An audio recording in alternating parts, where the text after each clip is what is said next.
চিংড়ি মাছ দিয়ে যেকোনো তরকারি, শাক রান্না করলে খেতে আমার কাছে বেশি ভালো লাগে। আর আমি তো চিংড়ি মাছ থাকলেই শুধু ট্রাই করি শাক দিয়ে রান্না করে খাওয়ার জন্য বা ঢেঁড়স বা কোনো কিছু যদি থাকে সেটা দিয়ে ভেজে খাওয়ার জন্য।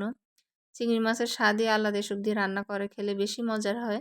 আসসালামু আলাইকুম, সবাই কেমন আছেন? আমি তো বেশ ভালোই আছি।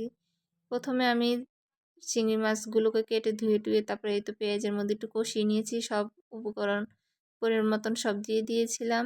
একটু রসুন পেস্টও দিয়েছিলাম। এখন ভালো করে ভেজে নিয়েছিলাম। তারপরে এই তো শাকগুলো আমি কেটে ধুয়ে নিয়েছিলাম। পালং শাক দিয়ে রান্না করেছিলাম। তারপরে কিছুটা আলু দিয়েছিলাম। শাকের সাথে আলু দিলে আমার কাছে খেতে বেশি ভালো লাগে। কিছুটা কাঁচামরিচ ফালি দিয়ে এখন ভালো করে নাড়াচাড়া করে নিব। ভালো করে নাড়াচাড়া করা হয়ে গেলে আমি প্যানের ঢাকনাটা দিয়ে একটু ঢেকে দিব। পানি দিব না, ঢাকনা থেকে যে ভাপ থেকে পানি বের হবে সেটা দিয়ে সিদ্ধ হয়ে যাবে। তারপর আমি উঠিয়ে কিছুটা পরিমাণ পানি দিয়েছিলাম। তারপরে তো পানি দিয়ে দেওয়ার পর আরেকটু ভালো করে নাড়াচাড়া করে নিয়ে আবার ঢেকে দিয়েছিলাম।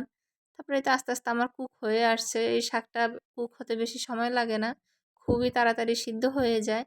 তারপরে খেতে তো খুবই মজার হয়েছিল। আর রান্নাটাও আমি যেভাবে চেয়েছিলাম সেভাবেই হয়েছিল। কালারটা খুবই সুন্দর এসেছিল শাকের।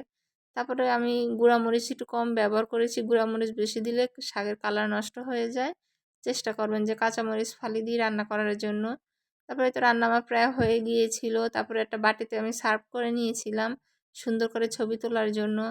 তারপর খেতে বেশ মজারও হয়েছিল। দেখতে দেখুন কতটা সুন্দর হয়েছিল রান্নাটা। তারপরে তো ফাইনালি আমার রান্না রেডি। সবাই ভালো থাকবেন। Tata, bye bye everyone.